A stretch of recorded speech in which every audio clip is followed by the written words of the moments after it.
একদিন ছোট বউ নিজের মাথায় দেওয়া তেল বড় বউয়ের মাথার উপর ঢেলে দেয়, যার কারণে বড় বউয়ের মাথার চুলগুলো ছোট বউয়ের মতো হয়ে যায়। এরপর ছোট বউ বড় বউয়ের মাথায় দেওয়া তেল নিজের মাথায় লাগিয়ে নেয়, যার কারণে তার চুলগুলো বড় বউয়ের মতো হয়ে যায়। এবং তখনই তাদের হাজবেন্ড হাসপাতালে চলে আসে এবং সে ছোট বউয়ের মাথার চুলগুলোকে দেখে তাকে বড় বউ ভেবে তাকে ফুল উপহার দেয়, কারণ সে বড় বউকে অনেক বেশি ভালোবাসতো।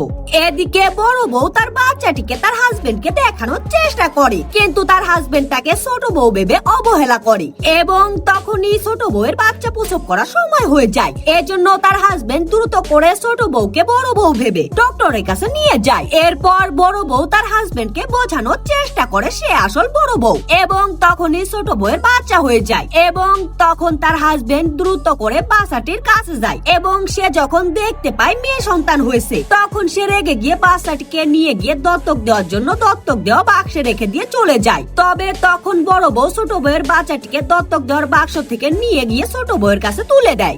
এজন্য ছোট বউ বড় বউয়ের ওপর খুশি হয়ে বড় বউয়ের মাথায় দেওয়া তেল ফেরত দিয়ে দেয়, যার কারণে তারা দুজন আবার নিজেদের চুল আগের মতো বানিয়ে নেয়। কিন্তু তখনই তারা হঠাৎ করে দেখতে পায় তাদের পাজি হাজবেন্ড হাসপাতালে নার্সের সঙ্গে রোমান্স করছে। তখন তারা দুজন রেগে গিয়ে নিজেদের মাথায় দেওয়া তেল একসাথে মিশিয়ে তাদের পাজি হাজবেন্ডের মুখে ছুঁড়ে মারে, যার কারণে তাদের পাজি হাজবেন্ডের মুখে বাদরের মতো অনেক বড় বড় লোম গজিয়ে যায়। যার কারণে নার্স যখনই পাজি লোকটির মুখে এত বড় বড় লোম দেখতে পায়, তখন নার্স ভয় পেয়ে পাজি লোকটিকে ফেলে রেখে চলে যায়।